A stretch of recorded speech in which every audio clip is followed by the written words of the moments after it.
All right, so here we have a problem. Okay, so you have a problem here.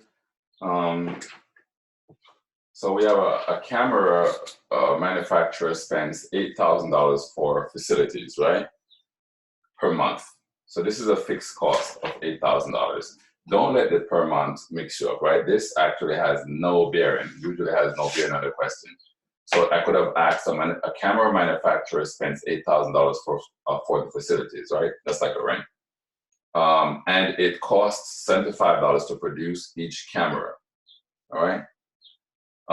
And we're trying to find out how many cameras do you need to produce so that the average cost of the camera would be $100. So how many cameras are you going to produce each month so the average cost of the camera would be $100, all right?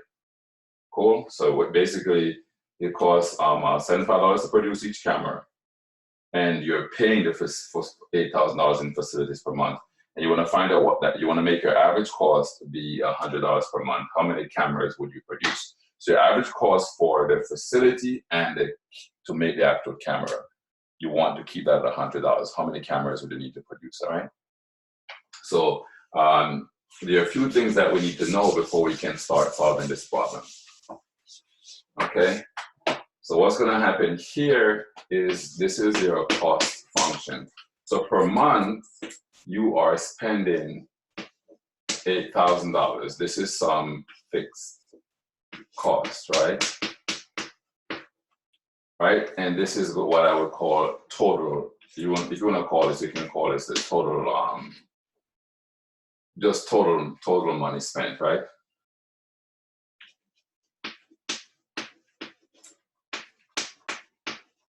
So this was coming out of your pocket as a business. So C of X, again, this means cost. C stands for cost, all right, is equal to 8,000 plus whatever you're spending per item, which is $75 times X.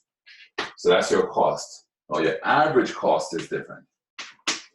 So your average cost is going to be CX bar. They put a bar there, right? It's going to be CX bar. The bar just goes over the C. So it causes a cost. Bar over something means mean. So bar over C, CX, is going to be 8,000 in this case. It's a fixed cost plus the cost of how many items you're producing, which is X, divided by, again, X. Right? Cool. So it's going to be the cost. The average cost is going to be the fixed cost plus the cost of one item multiplied by how many items you're producing, and then divided by how many items you're producing, right? Okay. So in this case, we want to solve for X. Okay, we want to solve for X, but we know what the average cost is, right? We know what the average cost is. We know that this value is $100. It was given to us in the problem, right? So what I'm going to do now, I need this space. I have that the average cost is $100, and I'm trying to solve for X. So I have 100 is equal to 8,000 plus 75 times X over X. So what I'm going to do now is I need to multiply both sides by X. All right? So I'm going to multiply this by X. X times 100. I also need to multiply this over here by X. X is not 0.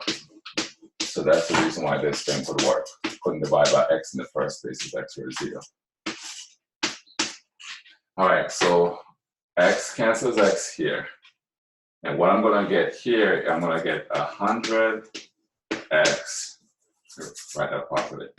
100X is going to be equal to 8,000 plus 75x, all right? And I'm going to erase this part now. So now I minus 75x on both sides.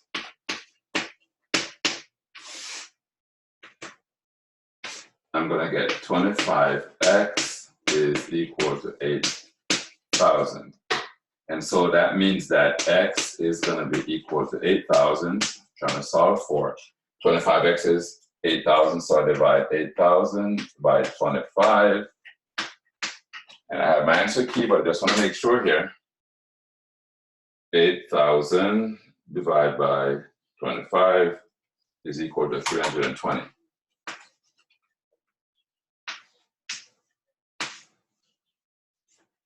So I need to produce 320 items, which is 320, what we're producing here, 320 items in order for, in order to have an average cost of $100. Your answer key says phones, please ignore that, right?